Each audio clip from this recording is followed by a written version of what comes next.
Welcome back to Bantha Fodder, the place that you love to be with the person that you hate to be with, which is me, David Stewart. I'm going to leave some links. Make sure you join my Patreon. There's usually a rotating set of some books as part of the membership. And, of course, check out my Substack. Join my mailing list. I'll link that one in a minute. What are we talking about today? Should be pretty obvious because it's the title of the stream. Disney Wars. The garbage we deserve. We are at 10 years of garbage.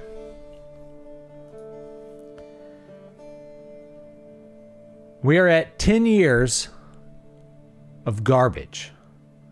That is Disney Wars. That is the Disney Star Wars.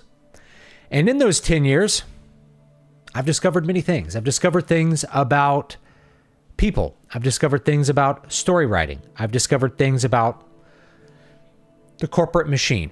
And those are the three areas that I'm going to talk about to explain why Disney Star Wars was so consistently bad over the last 10 years and why you probably shouldn't expect it to get any better. There's three big categories. So the first one is people. I'm going to talk a lot about people, especially the fans, and the mindset of the fans and how it relates to Star Wars is really important to understanding this whole package of why it sucks, because the fans ended up making the movies. That's the thing that happened starting 10 years ago with Force Awakens. I called it a $100 million fan film, and the only thing that was wrong about that is that it actually cost $200 million. So that's the first one, is the people. And the second one really has to do with the structure of corporate America, and especially the way that a large publicly traded corporation is going to view investments and returns. And in this case with Disney, it's intellectual property and how you get a return on intellectual property. George Lucas sold to Disney the Star Wars franchise and Lucasfilm for almost $5 billion. I think it was like $4.5 billion. So that's an investment that Disney was making to capture all of the fandom of Star Wars, and they are looking to have a return on that. So that'll be the second thing that I talk about. And the third thing is culture. This is the thing that set a lot of people off, not in 2015, but probably in 2017 with The Last Jedi. Anybody who was with me in 2015 for The Force Awakens, you guys were on the bleeding edge. You were way more on top of the culture and what was going on with the culture and what was bad about the culture than the people who waited 2 years and got upset about The Last Jedi. I was upset about The Force Awakens and the quality of The Force Awakens and what was going on with that. But I think most people hadn't woken up. They weren't primed to see how all these things were converging to produce what might be considered a vandalism of a great piece of American culture, which is Star Wars. So let me go through some of those categories. We're going to start with the people, because the story of Star Wars really starts with the story of people. Those people are you and me. Those people are the people who made the movies to begin with, as well as the people who made the movies afterwards. The fans became the movie makers, and it has been a disaster over the last 10 years. It's been a disaster for the quality of the franchise, but not the profitability of the franchise, which also plays into the problem of the people. So, for anyone born after 1970, Star Wars, let's say between 1970 and the late 90s, if you were born somewhere in there, or maybe mid-90s, Star Wars was probably something big to you. Star Wars probably had a lot of meaning to you. Star Wars was probably important to you, especially if you were a boy. And there are some really critical reasons to this. So for this generation, I'm going to stick all these cohorts together. 70s kids, 80s kids, 90s kids, those we call like Gen X, the ones that we call Gen Y on this channel, and then the millennials, the ones that come a little bit later in the 90s. They all had different experiences of Star Wars, but Star Wars fandom was really big. And it's always been interesting as I've interacted with real people. Like I've had coworkers that were a little bit younger than me, say 8 or 10 years younger than me, and they loved Star Wars, but they had a slightly different relationship with it, and it had to do with sort of how old they were and how they experienced some of these pieces of media. But you have to think, one of the core experiences of children born after 1970 is that our parents weren't available to us. That is, our parents weren't around to raise us. Mom was working. That was really common. Or mom and dad were divorced, so mom was working because mom and dad were divorced. We really rarely had the sort of classic idea of the stay-at-home mom that the boomers were raised by, or previous generations, or the family unit working out of the home like you might have had in pre-modern times.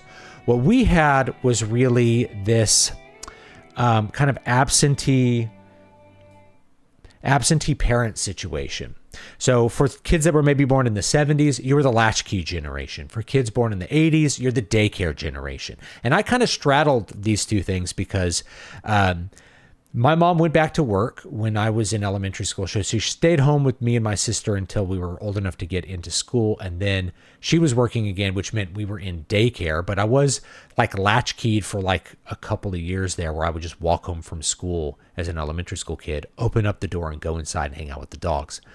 But we were the daycare kids. So when we were done with school, we'd go to school, we'd get dropped off early at school, and then we'd be at school until 6 o'clock at night. So we were there about 11 hours a day, on some days, most days, maybe 10, right? So who were we raised by? And then you go home, or we'd get picked up and have to go to soccer practice. By the time you get home, you're stuffing dinner in your face, having to do homework by yourself and go to sleep. So even in my situation, my parents never divorced. I consider my parents far more present in my life than most of my peers, but I'm aware of this, of like how little the parents were actually involved in our lives. So we were raised by a combination of three things. Number one is we were raised by our peers. This is bad news. If you're raised by other children, that is, you pick up your sensibilities for what is right, what is wrong, what is proper from how other kids respond to you. It can set up a lifetime of issues trying to deal with personal relationships. It's really hard. It's easy to see why people get arrested development from my generation, is we were raised by peers. So that's number one. Number two is we were raised by institutions, by our teachers. And so in that sense, we had a generation of men, really three generations of men who were raised by women, because all of our teachers were women. I didn't have a male teacher of any kind, even like I would say, actually, I shouldn't say that. I had the only male teacher I had until I was in middle school was a PE teacher that we had once a week. Everybody else is female. Music teachers are female. Everybody was female. So we were a generation of men raised by women, really raised by women, because we're spending 11, 12 hours a day in daycare. So that's really important. That's what binds these sort of three cohorts together.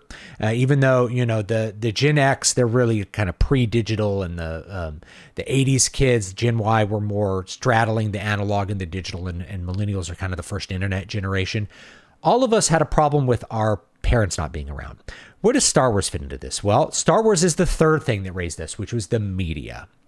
We were raised by fiction media in particular, Teenage Mutant Ninja Turtles and Star Wars, right? Things like that. So Star Wars really connected to kids of my generation because of the classic storytelling elements that were present in it that may not have affected someone in 1930 if this was like a pulp fiction story, pulp sci-fi story from the 1920s or 1930s, which very much inspired George Lucas to make Star Wars.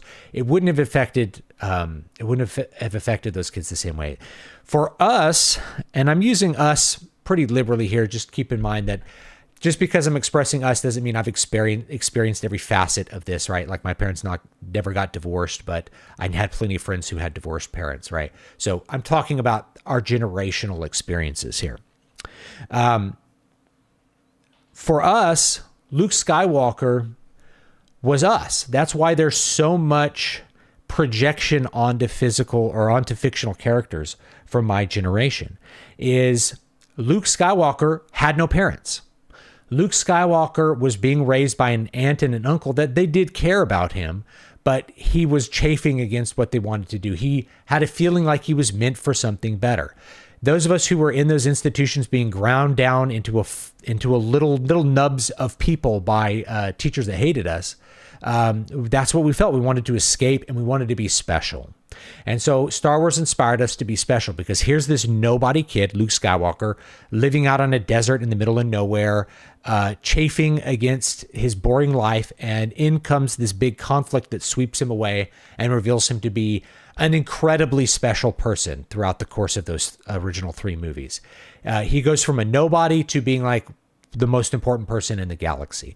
That's a really interesting journey when you think about it. And it inspired a lot of kids. They wanted to feel special too, because they didn't have parents. They were waiting for their parents, that sort of thing. And so our family, and if you look at the original Star Wars in particular, it has, the found family, which became a thing with millennials in particular. I know I used particular twice in a row, but anyway, it became a thing with millennials that your found family is what matters, because what's the family in Star Wars? It's Luke, Leia, Han, Obi-Wan, Chewie, maybe Lando at the end, right? So you have this father figure of Obi-Wan. Of course, he disappears and doesn't help you, which is a classic Gen Y experience. It's like my boomer dad didn't teach me anything. You have your best friend Han, who's sort of your foil in raising you. Like, that fictional family meant a lot. It filled in a big hole. There were some other holes that happened there, but the big one is that the parents weren't around for our generations. The other one was a lack of religiosity. Religion in America had a really dramatic shift with the baby boomers. And I don't want to make this stream and this lecture that I'm trying to make here about hating baby boomers or anything specifically bad about baby boomers. I've talked about that elsewhere. Just, we have to know that this is what the baby boomers did.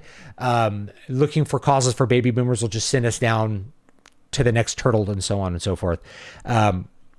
Baby boomers apostatized from their religion in droves. And there's 2 ways that they did this. They did it, number 1, with just becoming not religious, just being less religious. Most of my friends were not really religious, which was a big change. Those that were, their family was maybe mildly religious. They went, they were holiday Catholics, or they might go to a Christmas Eve service or something like that. And then a lot of baby boomers apostatized from mainstream Christianity into evangelicalism. And if you're an evangelical, you may think that you're the mainstream, and you kind of are now, but you definitely weren't in 1970. Evangelicalism is the radical Reformation. It's the radical side of Christianity. So boomers went from the mainstream Protestant sects. You can imagine all those Anglicanism, Methodism on down. And they went over into evangelical groups. And then evangelical groups actually got they transformed other denominations. So like, I went to a Mennonite Brethren church, and the Mennonites just became like another modern evangelical variant with like a statement of faith that's slightly different from some other evangelical church. So the boomers went from a more rigid structure to one that was more me focused and much more emotional. And if you weren't plugged into that and you didn't feel those emotions, well, that's a hole that's waiting to be filled. And the media was the one that filled that. So for a lot of fans, not just Star Wars fans, but just fans of things in general, fandom and nostalgia afflicts my generation horribly, to the point where it's almost like it's almost a mental illness. This sort of obsession with being a fan of a thing. It's because it's a religious sentiment. And I came to understand this once I criticized Force Awakens, is that people had a religious attachment to Star Wars. I didn't have that religious attachment because I grew up with religion, however disconnected I might have been from the evangelical experience. There was still religion that surrounded me. I had an intact family. If you had maybe a broken family, and I've known so many people that had this. They had a dysfunctional or a broken family. They didn't go to church, and that religious sentiment gets attached to something else. There's a religion in Star Wars. It's the Force. It has a moral quality to it, this good and evil, the side of this kind of Manichaeist dark side and light side sort of thing that it is very religious. You have people die and they join the Force and they become ghosts. There's a metaphysical element to Star Wars. So it becomes a religious obsession. And so you respond to criticisms of that religion with the same things that people would respond to criticisms of their real religion, right? The way that people feel the need to explosively defend whatever Christian denomination or the Mormon church or Catholicism or whatever it's going to be. You just have people that do that, but for Star Wars. So my big point here is that people got really, really attached to Star Wars. It was really set up to make them attached. It had all the things that they were missing from their life. If you want to know the big sort of separation, I would say, between Gen Y and millennials, like the kids born in the 80s and the kids born in the 90s, it's their attitude towards the prequels. Because the prequels were hated by like Gen X and Gen Y, and then even kids a couple years younger than me loved the prequels, didn't understand why they were hated, and, had that same religious attachment, but with the prequels into it. And it's sort of like a little Reformation moment in that religious sphere. Is like, wait a minute, you're changing the canon. I'm not going to do that. I'm going to schism, and I'm going to have my sect, which is the anti-prequel guys. And you're going to have your sect, which is the prequel guys. And but there's still a religious attachment to Star Wars. So that's the people. It was made by baby boomers, not intending to reflect the experience of Gen X, Gen Y, and 90s millennials, but it did so. And that's one of the reasons that kids became so attached. They didn't have their parents around. They got to go home and plug in their VCR, put their Star Wars tapes in, and have a great afternoon on a Saturday. I know so many people that watch Star Wars basically every week. They watched it every week. Can you think of other things you do every week? I know people that go to the exact same Mass format every single week. If you go to Divine Liturgy, it's the same every week. And you don't seem to get too bored of it because you love it. And that's the truth about Star Wars. So it shouldn't have surprised me when I had people like actually threaten to kill me when I said Force Awakens was bad. Now, this was a shock because I never really had this happen on the internet, and I don't think that these were really serious threats. I think this is people, trying to intimidate someone for the lulz or something like that, because nothing ever came of it. I'm still alive.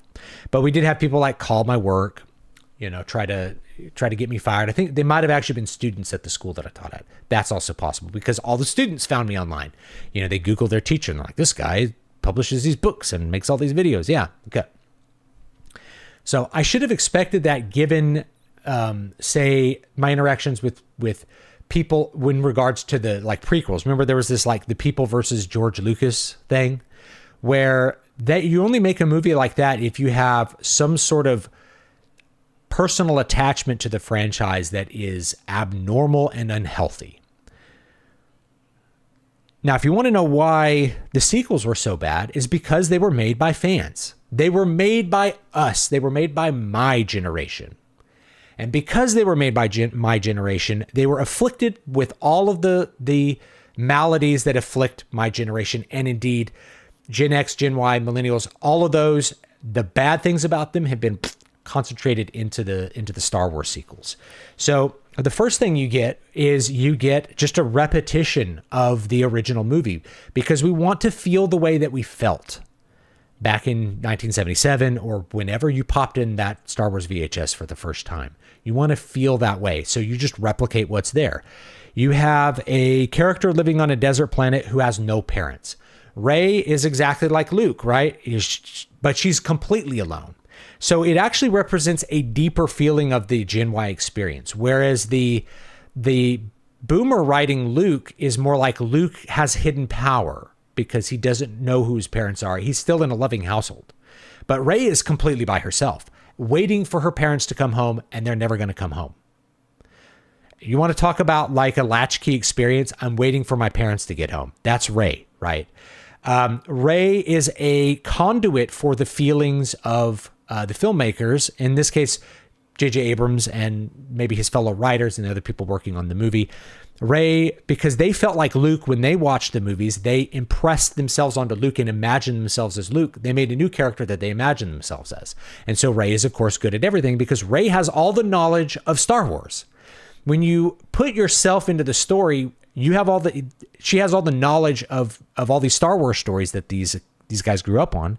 So of course she can rewire fuses on, I watched a little bit of it with my son the other day. She can rewire fuses in a ship she's never been in. She could fly a Millennium Falcon even though she's never flown one before. Like, she knows how to fix the ship even though she's never been in it before, because she has been in it before. She's replicating the scenes from the original trilogy where Rey is fixing it instead of Han. It's Rey and it is Finn instead of Han and Chewie. There's even a part where the Millennium Falcon flies into this Star Destroyer, and it's just the Millennium Falcon flying into the Death Star from Return of the Jedi. It's just that shot again. Every single thing in the first hour of the movie is sort of a callback to the original trilogy. And I think Brian Niemeyer, fellow author, said this: when you realize that it's Gen Y kids or Gen X kids playing with their toys and they turned it into a movie, it makes total sense. It's somebody playing with their toys. I'm this character. She's going through here. She's doing this. Hey, what do it's like someone playing with toys and they turned it into a movie. Okay. They turn it into a movie. And that's what you get. So when you have fans make it, it starts off as this weird, pale imitation of what you had, not fully understanding what George Lucas was doing, but rather trying to replicate how you felt about it. You felt like you needed to be picked away and made special. You felt abandoned and alone by your parents. You felt like you needed the Force to come and save you. You needed the Force to be real. You needed a religion that was going to give meaning to the meaninglessness of being alone in a desert planet, just like how you were in a meaningless space being alone at home without your parents around, wondering why things are the way they are. The grand galactic conflict fills a huge hole in the heart of these late 20th century kids, of which I am one. Okay. The other problem is you have the flip side of that with The Last Jedi, made by Rian Johnson, or I was calling him Rian Johnson, is rather than looking at this as like, I need to feel this way that I felt before, it's an anger. That's why Luke is such an abysmally pathetic character. Remember, it's Luke's time to be father. And in the extended universe, what happens to Luke? He becomes father. He becomes the patriarch. He becomes he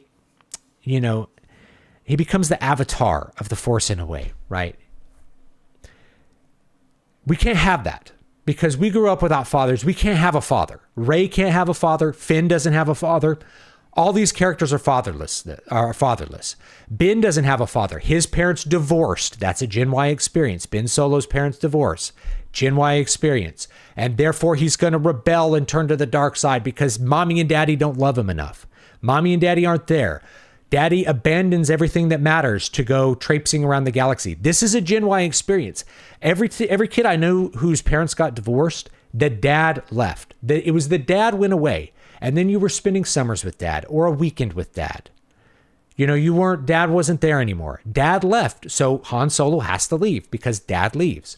And mom has to ignore you. Mom has to not care about you. Mom has to care about her work in the Republic because mom is working all the time. Can you see how this is a fundamental experience of a kid living in the 1980s? That this is they're just filming the experience of the kid living in the 1980s. Rian Johnson's mad about it. So he shows his father, Luke Skywalker, it's time for Luke Skywalker to be the patriarch. He shows him as a pathetic, old, cowardly, worthless human being, which that was so offensive to kids who grew up in my generation. I believe it was totally intentional to be offensive because he probably hates his father, right? Not uncommon. But we loved Luke. Luke was us. So when he makes Luke into a pathetic, shriveled up old man who has nothing good to do, it's us. Sorry. It's like he turned us into that pathetic old man. We love Luke because he was like us. Now he's like us in the wrong ways, which is the Gen Y kid, the Gen X kid who grows up, divorces his wife, and leaves his family. Repeats the mistakes of his father. That's that, right? Can we see how they're fundamentally just like filming their generation? Once you handed the franchise over to that next generation, They didn't understand what George Lucas was doing, what motivated him, what he was trying to film. Instead, they just started filming their experience. And it's the same thing with the aesthetics, by the way. They, rather than doing anything new, they just reuse the aesthetic design from the original trilogy because that's what they're attached to. It's sort of like the people who think, they think the aesthetics of a church are the church. And so there's always this conflict about this Catholic church is too modern. These icons are not modern. These are too modern. We need Latin Mass and we need ancient liturgy. We need all this stuff to be the same as it was before, as though that's what makes it what it is. There's a rebellion against changing that thing because of the attachment to the form of it rather than like the substance of it. So rather than doing any kind of new aesthetics, they have to repeat the aesthetics that they saw from when they were kids. And in fact, they reject the new aesthetics of the prequels. The prequel look and feel, that kind of rich, modern, advanced civilization feel that we get to see from the heart of the galaxy in the prequels. That's completely absent from the sequels for reasons that have to do with the generation making it. They didn't like the prequels because the prequels looked different. It's sort of like Vatican II. The prequels were like the Vatican II moment of the Star Wars religion. And then by the time you get to, Rise of Skywalker, you have the same sort of thing again. You have the love that doesn't matriculate between Rey and Ben Solo.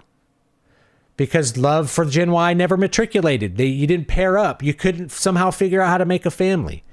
You have a return of the bad guy because you just don't know what else to do. You already killed all the father figures. You killed the bad father of Snoke, and you killed the bad father of Luke, and there's no more fathers. So you go back and you get Grandpa. And Palpatine is literally Rey's grandpa, right? It's like, we got to go back and we have to fight the patriarchy of Grandpa. It's all our generation that made it stink.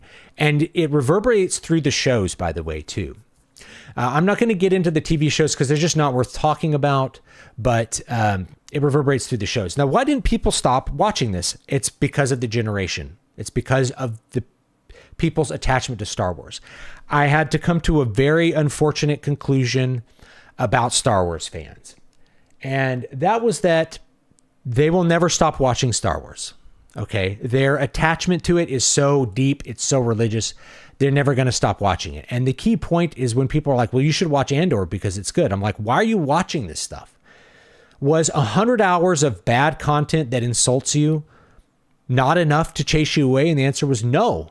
No, I'll sit through any amount of torture in the hopes that Star Wars might be good again, because that's how deep that feeling goes. And I think for a lot of people in my age bracket, if you feel that way about Star Wars, it's time to do like maybe get some therapy. I hate to like throw the therapy word out there, but like you dig deep down and figure out, why do I care this much about this franchise?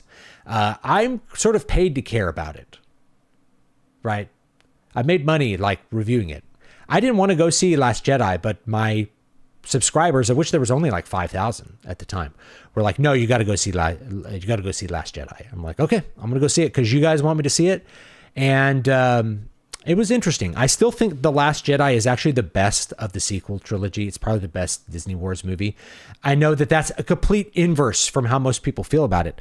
But when I look at it from that meta lane, I'm like, yeah, I dig it as a nightmare reflection of it. I don't consider it to have ruined Star Wars, because to me, Star Wars is George Lucas, and nothing without George Lucas can really be Star Wars. This is a corporate product. A company paid a lot of money for it so that Rian Johnson could make basically a movie about how much he hates Star Wars and how much he hates his father. And that's what he did. So that's what you get. That's what you get with that. Let's move on. So I've talked a lot about the generation and how the generational attitudes affected Star Wars. Let's talk a little bit about the corporate side. One of the big mistakes that you can make is thinking that multiple different motivations can't exist at the same time with something like a corporate product. So I've gotten this. They just did this for money. No, they did it because they hate you. Both of those can be true at the same time because there's more than one person working on this. And as the last 10 years have demonstrated, you can make a product that's about how much you hate the fans and they won't not watch it. You know, they're still making Predator movies.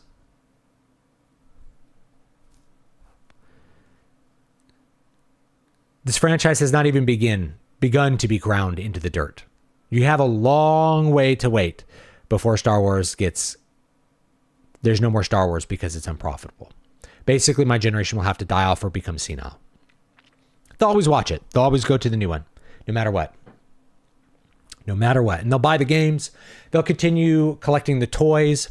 I knew people that were Star Wars toy collectors. They had $50,000 toy collections just sitting on shelves, and they loved those toys. They loved those toys because of their deep attachment to it. The corporate knew this. So transitioning into the corporate side, Disney was not unwise to pay $4.5 billion, I think it was, for the Star Wars IP and for Lucasfilm. Not unwise at all. They have made back their money and then some. They have made a great return on investment. And not only were they wise to do it just to get a return on investment, but they were buying fans that were so diehard. There are no fans in this world as diehard as Star Wars fans. I would say the only competition would be some kind of like rabid football fans, you know, like Raiders fans or something, or like Green Bay Packers fans that just are never going to stop watching their sports team. It's just never going to happen. They're always going to do it. They're always going to do it. Now, I do want to interject and say hope is not always lost, by the way, when it comes to like boycotting products. I've been surprised a few times. One of them was Bud Light. When they put the trans person on the Bud Light cans, everyone stopped drinking Bud Light because they didn't want to make a political statement. And that actually happened. I was really shocked. I was like, no one's going to quit drinking their piss water. It doesn't matter how much you insult them. They're not going to give up their piss water. Well, it turns out, you know, they're okay buying Coors instead of Bud Light. They're buying Coors Light or whatever else. They're okay buying a different beer to drink, and that's fine. Made a lot of sense. And that was also, you know, a good kind of check on my belief that like people's attachment to things are so profound that you can abuse them infinity and they won't give up. But it is true with Star Wars. It is true with Star Wars. So they bought Star Wars fans that were really diehard. And so the first thing they did was like, we need to make a movie. Let's give this movie making power over to J.J. Abrams, who did Star Trek. And we want this to be like the movie that is going to like recapture the fans who didn't like the prequels, because J.J. Abrams probably didn't like the prequels. He was probably in that cohort, if you were born in the 70s or 80s, that didn't like the prequels. So we're going to do the opposite of that. And so he makes this really pale, crappy imitation of the first movie. It starts on a desert planet. You have a girl instead of a boy, but it's basically Luke. She's even wearing a similar outfit.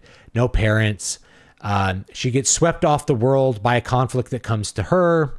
She then, it's kind of interesting because there's two movies. I've said this before. Force Awakens is two movies, and The Rise of Skywalker is also two movies. So the two movies that are Force Awakens is the first half is a movie that they started making and then stopped, which was We Got to Find Luke. And then there's actually a break after they you know, Han Solo sucks up the Millennium Falcon. They have a little stupid adventure on his super giant freighter ship. They escape on the Millennium Falcon. And then you see for the first time Mega Death Star 2.0. In the original movie, they led with the Death Star as the main threat. But then the conflict totally changes. Luke becomes irrelevant, and it becomes about we got to blow up Star Killer Base. We got to blow up this second, even bigger Death Star. And the third movie was two movies. It was the second movie, which Rian Johnson refused to make. And then it was crammed into the same runtime, the third movie that J.J. Abrams wanted to make. So the real trilogy is like... the second half of Force Awakens plus plus Rise of Skywalker. That's the real like J.J. Abrams trilogy. And then if you have the first half of Force Awakens and stick it onto The Last Jedi, you have a different trilogy or duology that never really gets resolved. But I think I like that one better. If I'm picking between the two, I think I like the one where it's like, I hate my dad and everything is stupid. Because it just has a silly meta message, kind of like RoboCop or like Starship Troopers or something like that. It's more interesting to me, I should say. I wouldn't say it was like a good movie. They're still like Last Jedi is still a really poorly made movie with a terrible plot that makes no sense and weird political messaging and things like that. But I think it's really about how Rian hates his father. But the corporate needed to milk that. So yeah, we're going to make movies, and we're going to make one movie a year. We're going to take the Marvel format and we're going to put it with Star Wars. And that's what you get when you're watching Force Awakens. You're like, this is Marvel dialogue. You have Marvel quips. You in the meta level, you have a Marvel format. You're going to have a tie-in movie next year, which is Rogue One, I think. And then we're going to have a mainline movie, and then we're going to have another tie-in movie, which was Solo. And then we're going to have another mainline movie. That was the plan, was to alternate these things forever so that you'd have this Marvelization of Star Wars, where it would become a huge commodified thing. You're always having a movie coming out every single year produced by a different crew, and somebody maybe like Kathleen Kennedy, like running the whole thing, being Kevin Feige. Problem is, she's not him. She's not Kevin. So her ability to kind of manage all the pieces or think of some larger narrative. I mean, even Kevin maybe wasn't the best at it, because after Endgame, what happened? Anyway, that was their plan. That way they could milk as much money as possible. When that started to falter, when they were like, making a $200 million movie and only breaking even on it, that's not good enough. We'll make some shows because we can maybe make those a little more cheaply. And so that'll give us some, I guess, value to Disney Plus. I don't know any fans that canceled their Disney Plus because they didn't like Mandalorian or, the Obi-Wan show or something like that. They just watched it and kept on going. And Disney was very wise in that way, is that they could make whatever shows they wanted to, and people would still buy it because it's Star Wars. So they made their money back in spades. As much as we complain about Star Wars being bad, if I remember right, Last Jedi had the largest opening weekend in the history of the world, and that's after Force Awakens, which was a really bad movie, and after Rogue One, which was also a bad movie. It doesn't matter how many bad movies you make. Like, it would take so long to alienate the fans. I think Disney correctly went with a strategy of, rather than trying to give the fans what they want, which is a narrower strategy. It's more secure, but it's narrow. They chose to, how can we expand the fandom? The fandom's already huge and it's intensely loyal. And that was the correct decision from a business standpoint, is given that the fandom was already really huge and intensely loyal, what should we do? Well, let's put a girl in it and make it gay, because then we can at least maybe get a little bit of female audience in here. Now, you may think that that's stupid, but obviously it didn't stop anyone from going to the movies. They still made shit tons of money. They made shit tons of money even for people who hated them. They made endless amounts of money. They made a ton of money. So attempting to bring in more female audience, it's just an optionality thing. So what you have to understand about corporations is that they view intellectual property as an asset which should produce income or appreciate somehow. If they're not going to sell Star Wars, it should be generating income. And so that's what they did with it, is they used it to generate income, and they generated a lot of income with it. These things can completely coexist with all the motivations of the filmmakers being cultural, or being about how much they hate their father or something like that. All of their things can be this and that at the same time, because there's multiple people involved. And I hate to say it, but like the corporate, as much as you think, we used to hear these dumb rumors. I know from my inside source that Kathleen Kennedy is getting fired, or she's retired. Kathleen Kennedy will retire at the top whenever she feels like it. And I think she might be doing that. She'll never get fired. No one at Disney would think to fire her, because she's made them $5, $6, $7 billion, and they still have all of that IP to farm. Like, they still have all of that fandom to milk and milk and milk, and they're going to milk it until it's dead. Over time, yeah, maybe you're losing a little bit of Star Wars fandom here and there, but if you get outside of this bubble, if you get outside of my channel's bubble of people who stopped watching Star Wars, you realize that Star Wars fans are not going anywhere. Most of them are just as into it. They loved the sequels. Average people who were casual fans loved the sequels. I remember when I got out of Force Awakens, with my brother-in-law, and he's like, that was great. And I was like, I thought that was shit. You know, I watched some of it with my family, and my wife was like, I really like these parts. I'm like, yeah, normies are still going to go watch the Star Wars movies and be fine with it. And the fans are still going to begrudgingly go watch them. Think about the people who hated episode 1. Did they go see episode 2 and 3? They did. They went and saw episode 2 and 3, and they were very excited about Force Awakens because they thought it would be better than episode 1. Maybe it was to them. I don't know. I think a lot of people liked it better than episode 1, and I can see why. Corporate knew what they were doing. We need to milk the nostalgia. We need to go with what is going to get the butts in the seats and excite people and get the hype machine going, and that's going to be Star Destroyers. You know, it's funny, like Force Awakens actually opens with a take on the opening shot of the original Star Wars movie. There's a Star Destroyer moving over a planet. It's just a different angle. It's like this angle instead of, like over your head. So it even opens with the exact same thing. All the shots in Force Awakens are just like taken from other movies. It's really silly. I should do like a scene by scene breakdown of it sometime. I think it might be fun for filmmakers to look at.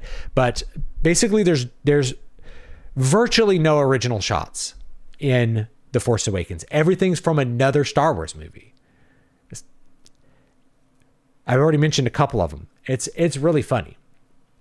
It's from, there's a part where they're shooting the cannons out of the Millennium. It's them playing with toys, So the corporate part, that's the other reason why it sucks, is corporate doesn't really care about the quality of stories, do they? You guys know this. They care about what's going to return money. And so if a high quality story will return money, that's what they want. If a bad story will return more money, that's what they want. They want whatever delivers the most money. And so playing to nostalgia will deliver more money than doing something original.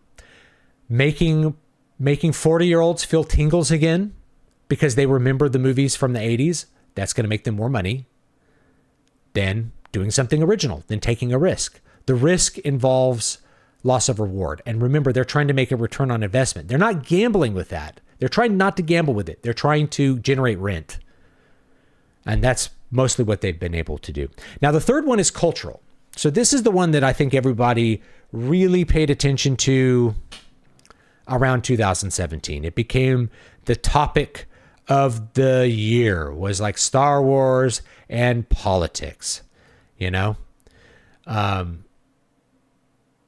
it's hard to know where to begin with that. But if we look at everything in context, we had the election of Donald Trump in 2016. We had the absolute intense seething hatred that resulted from that.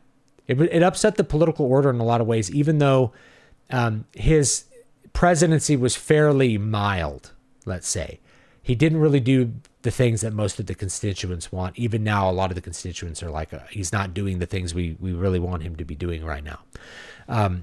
But you had this shift in the political order. And because of who was making the movies and because of the way that corporate understood the business, you also had the opportunity for people to involve messages in their fiction that are outside of the classic realm. Like the messages in the original Star Wars trilogy and the prequel trilogy are fairly universal. They're fairly classic messages. There's no political messages about today. That's, the fall of the Republic is classic. That's Julius Caesar, That's not about the American Republic falling to George W. Bush or something like that.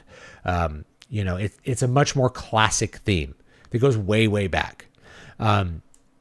But what you started to get with this is insertion of modern feminist themes. And this is the millennial mindset where it's always year zero and you have a moral obligation to make things political so that you can change hearts and minds.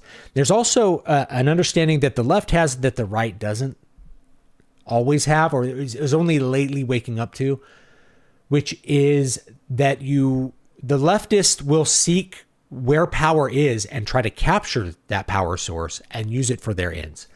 And a corporation is part of that. What a better way to spread your message than with fiction. Gen X, Gen Y, millennials were highly propagandized because they were raised by TV. We had Captain Planet, if you were like on the younger side of that. Remember Captain Planet? It was a whole series about how bad businesses are. for making things. You know, it's complete propaganda, complete bullshit. But, you know, raised on that, the smart people know that's what you do. So if you want to have control over the way the culture is operating, even small control, you go to where that power is, and that's a corporation. Compare this with people on the right who are like, their dream is to make enough money to buy a ranch in Texas and retire. The goal of the leftist is not that. It's more like George Soros is like, I get the money, which then I use to get DAs into, you know, anti-white DAs into all of these different positions all throughout the country. They use their money differently. So the long march through the institutions includes corporations, which are a power base. And so handing Star Wars from the auteur handing Star Wars over to the corporation meant for sure that you were going to lose quality because the corporation was going to view it as an asset that they need to generate rent from. And you were also going to lose quality because you're handing it over to people and to a generation that's very propagandized and believes very strongly that you should insert those messages into fiction. So you have little feminist messages. You have little messages about being not having your parents around. I actually think the politics even of Last Jedi are very, very mild compared to a lot of other things that I've seen around the same time. I still think they're pretty mild. It's more like a subtextual thing. We're going to have this conflict between this general and Poe, and she's going to put him in his place. And a lot of people can see that at a higher level as being like about emasculating men. And all of those things are correct. And it's very interesting to think about those things and to speculate on those sorts of things. But the culture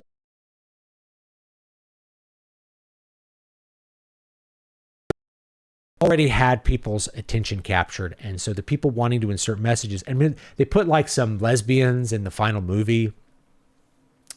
You know, this is a kid's movie. So you have to think about that. I know it's rated PG-13. Like, I think they're rated PG-13, but they were really, you know, they're directed towards a younger audience, let's say. We start inserting little political things in here or there, or things about the the messages inserted here or there. The fact that Yoda burns the ancient knowledge is such a year zero kind of thing. Like, oh, who cares about that ancient white guy knowledge? There's so many different ways to view it through a political lens. And that kind of stuff matters. But what really mattered was, you know, why do we have a female protagonist in a franchise that's always been more for the male audience? And the answer is for political reasons. That's also one of the answers. Another answer is capture a little bit of the female audience. Remember, you can have two at the same time. But the other one is, you know, we'll do it for political reasons. It's like, it's time for girl power. And we're going to make the girl the strongest character ever. And she's going to be the best character ever. She's going to be morally perfect. She's going to be stronger than everyone else. That definitely comes from a feminist mindset. Don't get me wrong there. That doesn't make the movies bad on their own, though. It merely contributes to them. So the bigger problem would be just the way that they're written. I actually think, so I know that I'm a writer and I have books and you can buy them and you can write them, including this, or not write them, you can read them, including this book, Afterglow, Generation Y. It's a good little literary fiction thing that has a lot to do with the things that I talk about. But I feel that my generation is very culturally impoverished because of the way that we were brought up.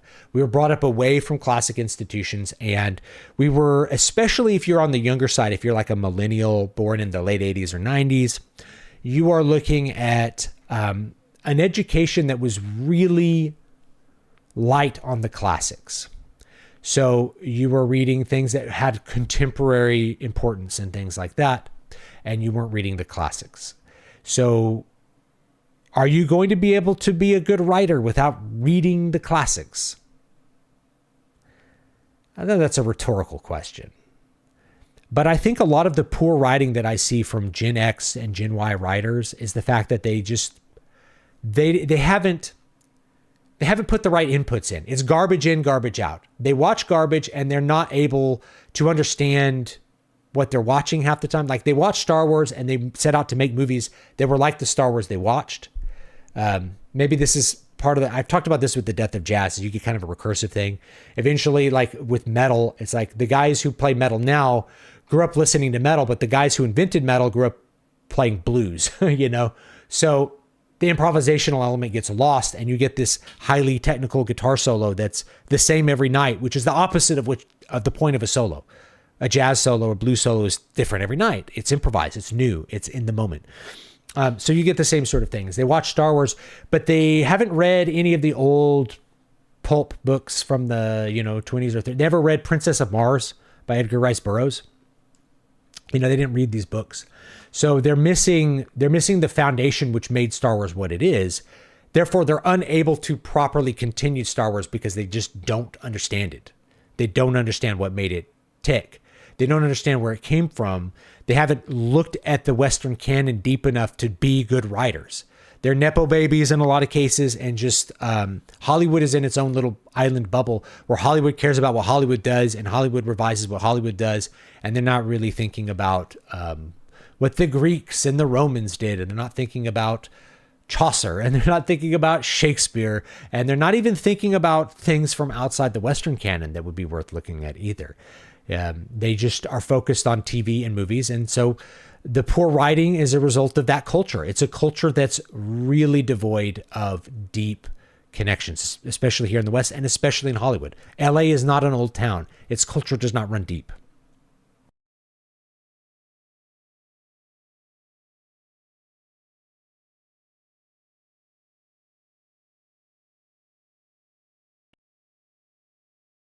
And the series that they made, and the fact that the fans are unhappy but still watch, and it's still going to continue on as a popular series. Even though Game of Thrones final season sucked, people are still watching House of the Dragon.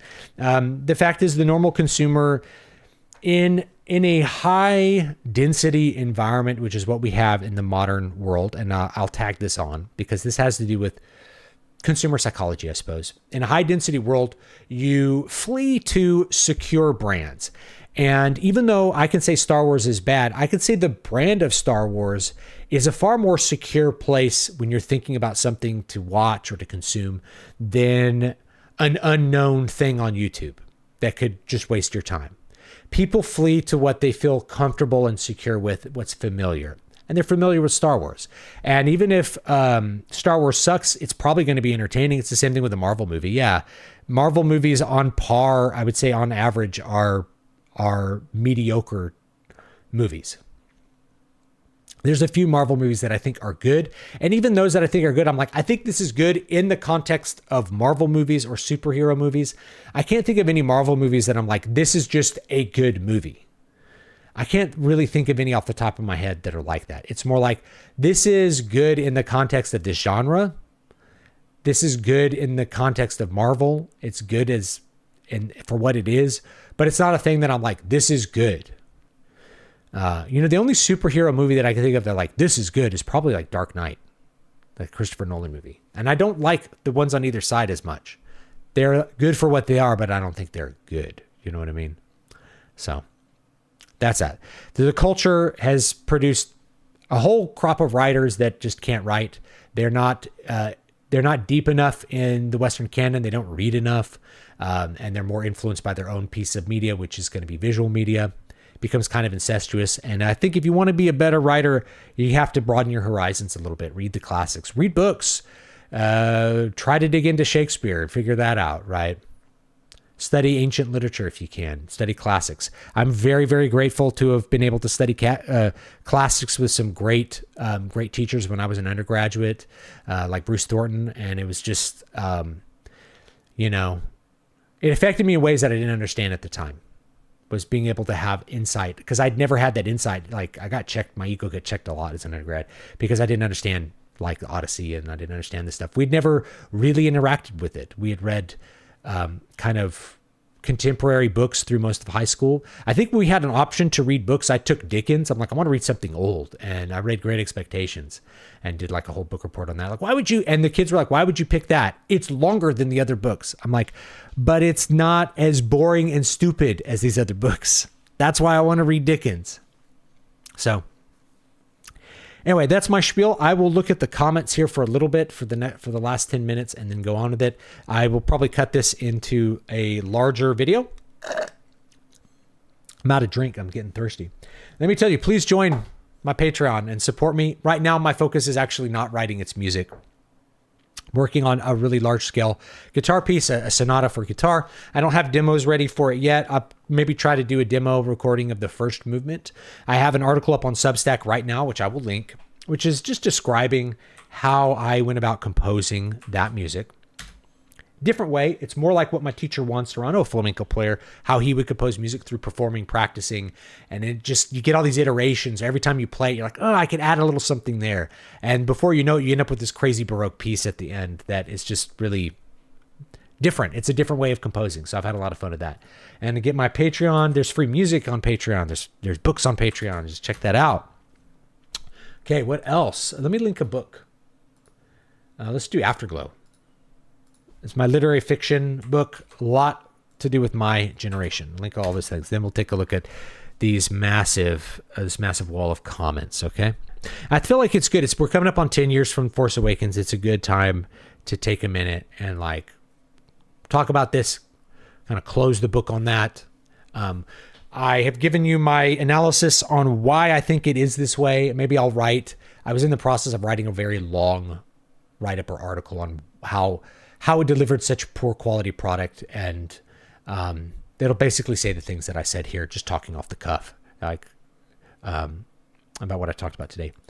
I legit wonder if they've even made their money back from the $4 billion they spent on the IP. Well, I'm pretty sure they've made it back on the movies, and you have to also think that it's probably a driver of the value of Disney Plus. Plus, there's tons of licensing. Lots of people are like, no one's buying the Star Wars toys, but kids were not buying those toys anyway. Lego Star Wars is still freaking huge. Lego Star Wars sells like gangbusters. So you just have to look at what toys are kids buying. Boys are not buying as many action figures as they were 30 years ago, but they're buying a lot of Legos. And I know because I have a son and he's not interested in action figures at all, but he loves Legos and he loves the customizability of them and he loves Legos are just great. I love Legos too. One of my favorite toys from when I was a kid. I saved all my Legos. Then I get to play with them with my son, which is awesome.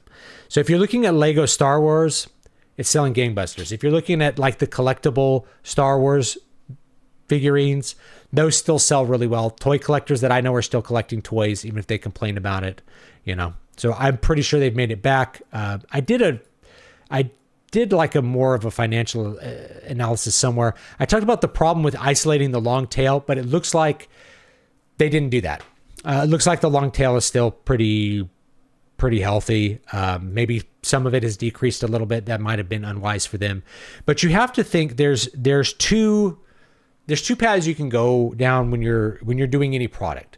One is to make it niche, that it fulfills the needs of a limited number of people, and one is to try to make it wide. Star Wars is wide kind of on its own, but Disney I think they wanted to make it wider. They wanted to make it less niche, if you will. And so you could say it's a mistake to give up on the more intense crowd, but you can actually end up into a situation where you can never be successful because you're too focused on what the feedback is from the people who are already buying your product are. And I've kind of dealt with this with YouTube, right? Is that like for a while, it's like people want me to do videos on stories and on Star Wars and movies. So I'll do that. I'm responding to what people are already wanting from me rather than thinking about what more people might want from me, and it limits your growth. It'll limit your growth over time. And as I've chosen to not do that this last couple months, I've had a lot more views. Funny, I was just rewatching your Force Awakens Sucks video for the 10-year anniversary. Hard to believe how optimistic I was for that turn. Oh, I was so optimistic. Because the preview made it look so cool. You felt like, oh, I'm going to get the things that I wanted from Star Wars when I was 15 and didn't get those. When I first watched The Force Awakens, I didn't notice the writing issues yet, but I immediately hated the way it destroyed the hero's accomplishments from OT and killed Han. Yep. You got to kill your father. It's Ben Soto is the Gen Y, the abandoned Gen Y child killing his absentee father, because that's the Gen Y experience. It's a Gen X experience too. George Lucas's Star Wars is the only Star Wars that's worth acknowledging. I agree. It's easier to think of it that way. Rather than being fans of a franchise, we should be fans of the artists who make the franchise.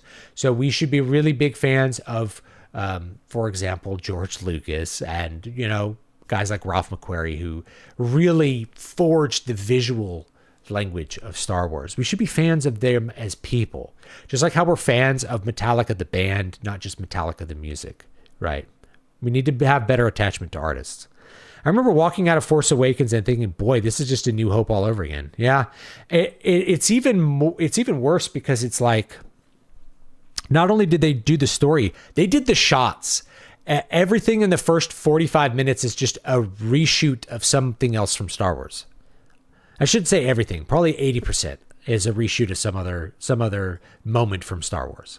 That's what they're going for. Hey, you remember how good this felt back in 1988? Yeah, you could feel it again.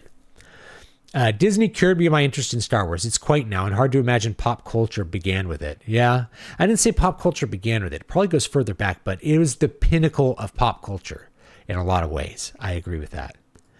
Luke Skywalker is my favorite fictional character. He wants to do something bigger than what he's doing at home. Resonates with a lot of people. Absolutely. Especially resonates with our generation. Hating the boomers is all we millennials have left. Yeah, I don't want to make it to all about the mistakes of the boomers. We can acknowledge those mistakes and what their results were. And we can also acknowledge why boomers may have done it. They may have been convinced to do it through propaganda, marched through the institutions. They may have been convinced to do it through greed. But I think a lot of it was the boomers responded to their economic opportunities and their particular struggles with things that a lot of people would have given where they were going with it, But the big apostasy, the boomers were a big apostate generation, and we're still feeling the effects in our culture today. When episode 8 just threw away Luke like a piece of garbage, I was done. I could look past the mediocrity until then. Being not religious is at least honest. Gen X and younger replaced God with pop culture. Yep, we call it the pop cult. I absolutely love Star Wars, but I'm not a fanatic. I came to later in life. In 2012, I also have a religion already. Yeah. So I think because I grew up in church, I was able to I'm on the edge of a lot of the stuff that I witness, but I'm not feeling it and therefore unable to comprehend what's affecting me.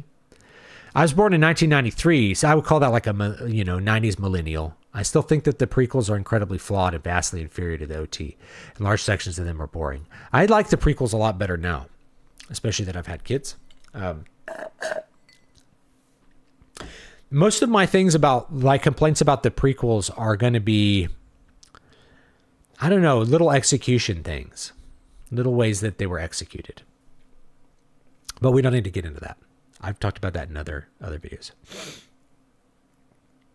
1991 here, and I loved 1 through 6 somewhat equally. Prequels maybe a little more. Yeah, a lot of people that were just a little bit younger than me, they didn't. I think it's because they were still kids when the prequels came out. And so when you look at the prequels, you have some of the same things. You have Anakin. We meet Anakin, and he doesn't have a father. But he's not like an orphan, right? And his father didn't leave him. He just never had one, which is interesting to think about. So we have some of those same things with Anakin. And you can think of Luke. The relationship between Luke and Anakin is like Anakin is Luke, but he falls. Like there's that moment where Luke is in that weird dark force bog area by Yoda, in Dagobah, and he kills Darth Vader pops out and he kills him, and the mask blows off, and it's Luke. And you're really drawing this parallel here is that Luke saves Vader. Luke saves Anakin by being what Anakin was supposed to be. Anakin has a similar trajectory to Luke, but it ends in disaster because he's unable to let go of his attachments. His attachments kind of bring him down. He's willing to sacrifice the means for the end to get what he wants. Lots of people have fallen due to love. It's a very common, very classic theme. Again, one of those classic themes. We don't have anything that's like deep or classic like that in the sequels. I don't think the issues with the sequels are due to being made by fans. There are franchise revivals made by fans of the originals that turned out good. Cobra Kai, for instance. I haven't watched Cobra Kai. I'm not saying it's destined. Don't think that it's destined, but that's an explanation, right? It's like somebody who's a drug addict can turn their life around, but we kind of expect certain behavior from them, and we shouldn't be surprised when fans execute their the sort of failings of their generation on screen. You know what I mean? And fans don't have the right relationship to the source material. Karate Kid also is not mythological the way that Star Wars is. I think the newer writers, because they're agnostics and because they were from this younger, less religious, more atheist, I guess, generation, absent their parents, they're not able to think on the mythological level, whereas Star Wars exists like a legend or a myth as far as its storytelling style and its tone. It's not a... and you can even see it with the cinematography. There's like shaky cam stuff all through Force Awakens and these other movies, whereas there's a more classic approach, like what Kubrick would use, where you set up a shot and things move through the shot and you observe them as a still watcher rather than being right in the middle of the action with the camera shaking and stuff like what you had with lots of different shots in Force Awakens. So you can even see it with the cinematography that there's less of it's trying to make it more personal. That's with the little Marvel dialogue that's so cringe to watch now. That's another expression of that, is they're trying to be in the movie rather than observing something that's legendary a long time ago in a galaxy far, far away. The worst part is so much of the stuff could have been fixed with simple dialogue. Yeah, Rey could have been asked to fix the Falcon by the guy who stole it. That simple dialogue would have fixed so much. It could have. Yeah, you could have dropped one line that would fill in, that would give some sort of reason for that sort of stuff. And the thing is, they have to come up with an attack on Star Killer base. So they're like, oh, Finn was a janitor. Well, I thought he was a stormtrooper. He didn't even have a name. Well, he was a janitor. That's how he knows how to blow up that's how he knows how to blow up the star base, is he's a janitor. It's because we didn't have the Death Star plans. We had a map to Luke Skywalker, and we had to abandon that movie and make the blow up the Death Star movie because we can't have Luke come back into it and be good, which is what people want. We have to have them like Rey, which is how JJ feels about himself. You know what I mean? So,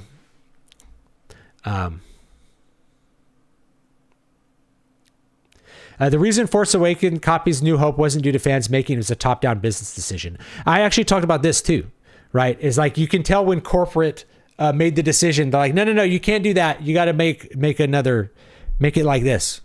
Do a Star Killer base. So it's almost like they made one movie and then they started making another about halfway through. And just kind of went with it. Do you think there's any validity to the idea that modern writers stink because they haven't lived life? I feel like it's an oversimplification of the problem. I think there's no validity to that. I think a lot of the greats that you look at didn't live life. Did Shakespeare live life? Shakespeare had a pretty simple life, and he wrote more profound, we call them literary works, but dramatic works than almost anyone in history. So no, I don't think so. I think it's more about understanding the condition. If you live completely in isolation, you're not going to be connected to that. You're going to be too disconnected to write good fiction. But I don't think that's a given, I think you can have a simple life and write great things. Ever since and seriously, do you think about this? Do you think about a generation that fought 20 years of war, like hasn't had any experiences? I think the delayed adultness of my generation, it produces more experiences. Why didn't it produce better writers? Well, because there's more to it than that, than having experiences. There's a craft to writing. Do you think there's any validity to the idea that okay, I just did that. Ever since the sequel trilogy ended, Disney has been doing whatever it can to get away from it without directly saying so. Yeah, maybe. I think they've been more wanting to explore things that like fans kind of wanted. You kind of want to get more in that long tail again. Yeah, we'll do an Obi-Wan series. And we saw them do the Acolyte, and that was a big disaster. And they scrubbed it, and they got rid of their products. So, they're willing to not like double down on everything they do. But the fact that Acolyte got made means what I said. There's people in the corporation that want to make little political fiction pieces in the Star Wars thing because they know people will watch them. I know people will get upset about them. We got to do it to own the chuds. Yeah, same here. I never knew my real dad. My mom got remarried for like 7 years, then divorced him, and I never saw him again. Man, I'm sorry. Jesus Christ, I thought my generation was the one who had this problem. It's everything after the boomers, really. It's a cargo cult. Turns out traditionalism is modernism in the sense that mistaking outward appearances for the whole thing. Very common. I used Mass as an example. The Mass is like the form of the Mass and what you're doing in the Mass and, the Eucharist. It's not the costumes you wear, right? It's not the cloth, the color of the cloth. That's mistaking what this does. And it's ahistorical. So a lot of guys who are big Latin Mass guys, and I like the Latin Mass, but because I've actually studied this in a formal academic environment, the Latin Mass was not the ancient Mass. The Mass was different all through the Middle Ages. There was all kinds of development with the Mass. So clearly the people in the before times were not thinking about Mass the same way that you are today, where you have to preserve this form of the Mass and this sort of aesthetic of the Mass for it to be serious or something like that. That doesn't discount any things that be like Mass should be reverent. Yeah. Those are all correct. Those are all good arguments and good conversations to have. But I think a lot of people make the mistake because they weren't, I don't know, I don't need to say because, but they make the mistake of mistaking the outward appearances for what's really going on. Just like how the Eucharist looks like a wafer, but it's more than that. It's an accident, according to, it doesn't lose its accidents. This is according to St. Thomas Aquinas.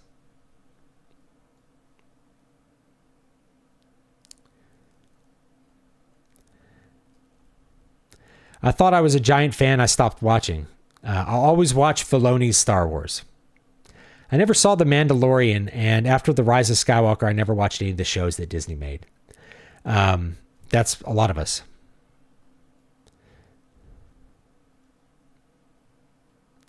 It's just not worthy wading through piles of crap just to find a half-decent gem. Yeah, okay. I think I'm not seeing too many other stuff here.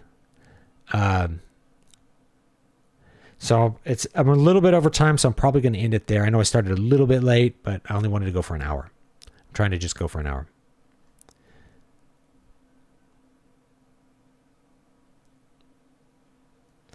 No one hates Star Wars as much as Star Wars fans.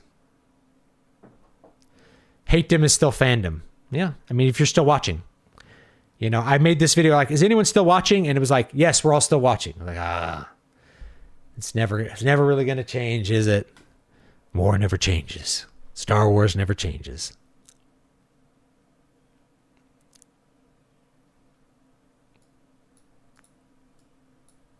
So the thing about normies, like normies are not watching the movies. Every normie I knew watched the movies. This is the thing, like, I'm going to go get my nerd on the Star Wars movie. I'm like, that's the least nerdy thing possible. You're watching the most popular franchise ever made. I know tons of normies that still watch the shows here and there. They try the show out, and then maybe they watch it, maybe they don't. I know normies that watched Andor. I know normies that are super into Star Wars. So, but the thing is, were they as into Star Wars? How did they feel about Star Wars in 2010? They're probably more into Star Wars now than they were into 2010, where they didn't care at all. When it's on Disney Plus, they're like, yeah, I'll watch a Star Wars show. Why not? We'll try it out. And the main thing is, like, it's hard to gauge the success of a show on a streaming service because there's just the cost of the streaming service. It's sort of the bacon fallacy. Like, how valuable is the bacon? And how much does bacon cost? Well, there's a pig. So you have the whole pig, and the bacon is one part of that. Like, you make the pig to make the bacon, but you make a bunch of other things along with it too. A joint product. It's called a joint product. Went to Toys R Us when they had their closing fire sale. Most shelves were empty, but they still had a ton of girls' Star Wars figures. You know what they didn't have was Lego Star Wars. More to my point. I think Gen X writers suffer from trying to write a book that's like it's a film. You can't write without reading and knowing the story format. Oh, the mic's cutting in and out. Uh-oh. Sorry. I didn't see that.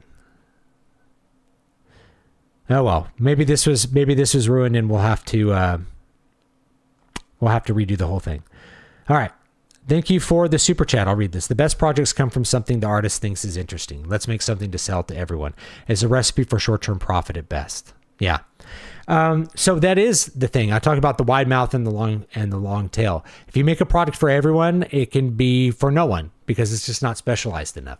And if you make a super hyper specialized product, you're never going to have a big market for it. So I think Star Wars really hit that perfect balance where it's like the movies, everyone go watches the movies, and then fans will read the books, and that long tail, the fans will buy the toys and read the books. They really nailed it for a long time, and it was great for 30 years. It's great for 30 years. Sorry if my mic cut out there. For clarity, to stop thinking of the current Latin Mass as the Mass of the Ages, not an easy sell. It's great. I'm not trying to say anything bad about the Trinitine Mass from the Council of Trent. But there's been many developments of the Mass over the years. And even within the Catholic Church, there's more than one order of the Mass. There's still the Greek form, the Divine Liturgy that you would see at an Orthodox church. It's still there, right? There's lots of different forms of the Mass that have developed. So you have to look at what's the substance of the Mass and what do the parts of the Mass really mean? I don't know. That's really outside the scope of this video. Anyway. Okay. All right. Thanks, guys. I will see you all next time. Have a great, great day. Let me go ahead and link these things again. Patreon.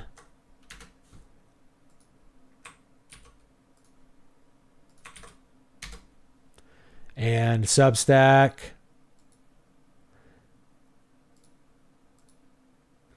And anything else that we want to link. Oh, let's do Afterglow. And then we will call it a day. Thank you for joining me. I appreciate the super chat.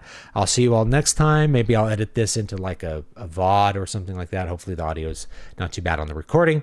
And we'll go from there. Thanks, folks. And I'll see you next time. Have a great, great day.